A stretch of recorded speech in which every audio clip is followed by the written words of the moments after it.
Good afternoon. This is Keith Brown in Moultrie, Georgia with Commodity Consulting with some commodity commentary for Tuesday. It's September the 2nd, about 2:15 Eastern Time. Cotton market took a good hit today. There was some negative economic data to come out of China yesterday when we were closed for Labor Day holiday. And basically, the manufacturing number came in less than was anticipated, and then they had some kind of housing number there that was bearish as well. New home sales down. And so analysts are beginning to think that the Chinese economy is really going to slow in here, hit some headwinds, and now it stretches from manufacturing all the way into housing. So that would be a big negative for cotton, because typically of the last few years has been like this: as goes China, so goes cotton.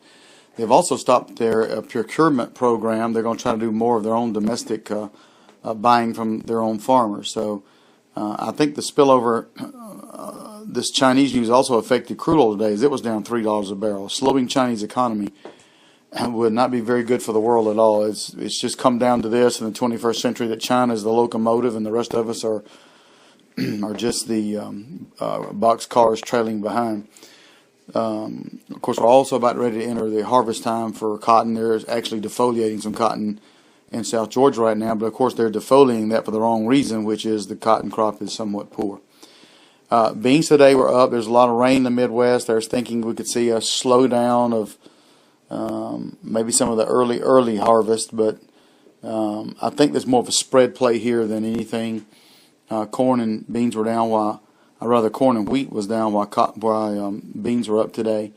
And speaking of corn continues to languish sideways. We're trading new crop December around 363. We've been here for weeks on end.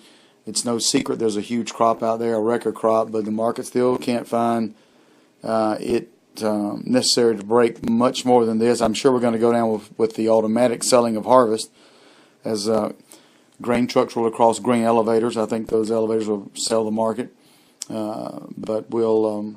And then another negative, of course, is the fact that this dollar going up is going to impede exports.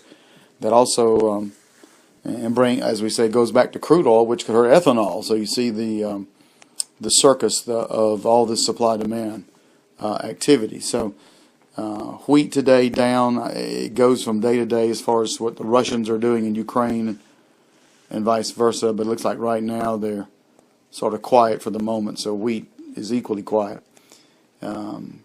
And no reason to really rally for now. Let's see what tomorrow brings. We get crop condition numbers out today. We'll check those out, and maybe we'll have a little better Tuesday. If you have any questions or comments, of course, give us a call, 1-800-910-1910. Thanks for listening.